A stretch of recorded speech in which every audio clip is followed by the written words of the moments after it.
प्रत्येक शिशु यह संदेश लेकर आता है कि ईश्वर अभी मनुष्यों से निराश नहीं हुआ है।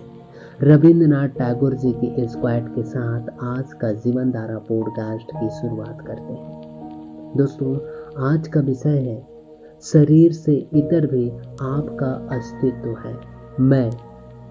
मैं एक विश्वव्यापी शब्द है।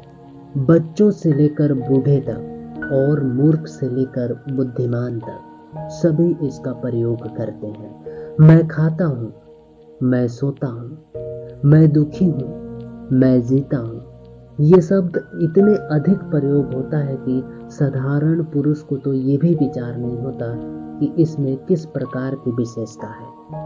परंतु सृष्टि की आदि से लेकर आज तक किसी देश और जाति के दार्शनिक इस उलझन को नहीं सुलझा सका है कि मैं आखिर क्या है।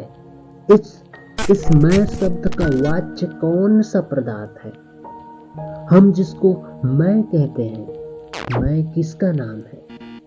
आप मैं का प्रयोग तो दिन में शायद सैकड़ों बार करते हैं। जब आप कहते हैं कि मैं आया, तो क्या आप बता सकते हैं कि यह मैं क्या वस्तु है। आप कहेंगे कि यह कौन सी कठिन बात है। हम अपने आप के लिए मैं का प्रयोग करते हैं, परंतु इतने मात्र से पीछा नहीं छूटेगा। जरा सोचिए कि जिसको आप अपना कहते हैं वह क्या चीज है। छंद योग उपनिषद में एक कथा आती है। कहते हैं कि प्राचीन काल में दो पुरुष थे।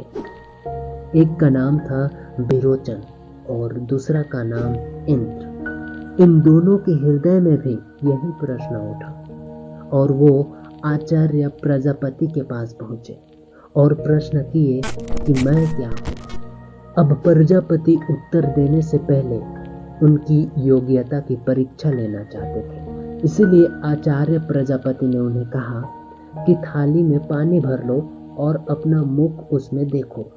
इसमें तुम्हारे मुख और अन्य अंगों की परछाइयां दिखाई पड़ेगी, यही तुम हो। यदि किसी बच्चे से यह प्रश्न किया जाए कि तुम कौन हो, तो वो बच्चा अपने शरीर पर हाथ रखकर कह देगा कि मैं ये हूँ।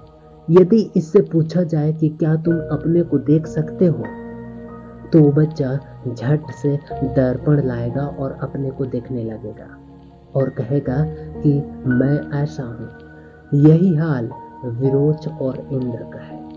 उन्होंने अपने अपने चित्र को जल में देखा और समझा कि जो कुछ रूप हमको जल में दिखाई दे रहा है वही हम हैं। उन्होंने उत्तम वस्त्र धारण करके अपने आकृति को जल में देखा और कहने लगा, ओहो, हम इतने सुंदर हैं।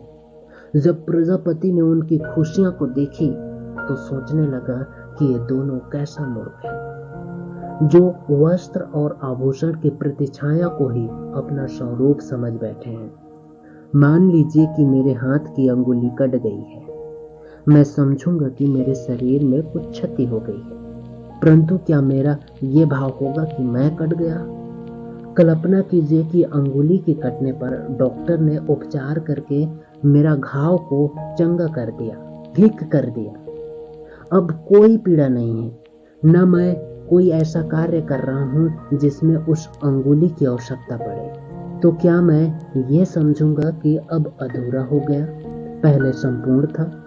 नहीं ना। वस्तुतः यदि मैं अपनी आंखें बंद कर लूं और शरीर का कुछ भी ध्यान ना रहे, तो मुझे ये भी स्मरण नहीं रहेगा कि मेरे हाथ में 4 अंगुलियां हैं या 5 अंगुलियां।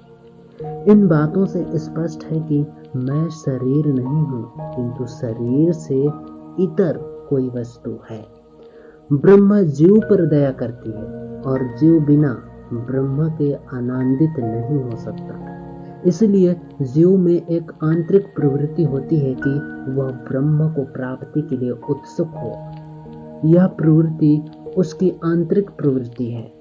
उसकी प्रेरणा से शांत जीव अनंत ब्रह्म की ओर दौड़ता है और उसी दौड़ में उसे आनंद मिलता है। दोस्तों, ये तो थी आज का जीवन धारा पॉडकास्ट। ये पॉडकास्ट आपको कैसे लगी नीचे कमेंट बॉक्स में ज़रूर कमेंट कीजिए और ऐसे ही प्रेरणादायक पॉडकास्ट सुनने के लिए ज़रूर सब्सक्राइब कीजिए मेरा यूट्यूब चैनल हमारी प्रेरणा को। वीडियो को अंत तक देखने और चैनल को सब्सक्राइब करने के लिए आप सभी को दिल से धन्यवाद।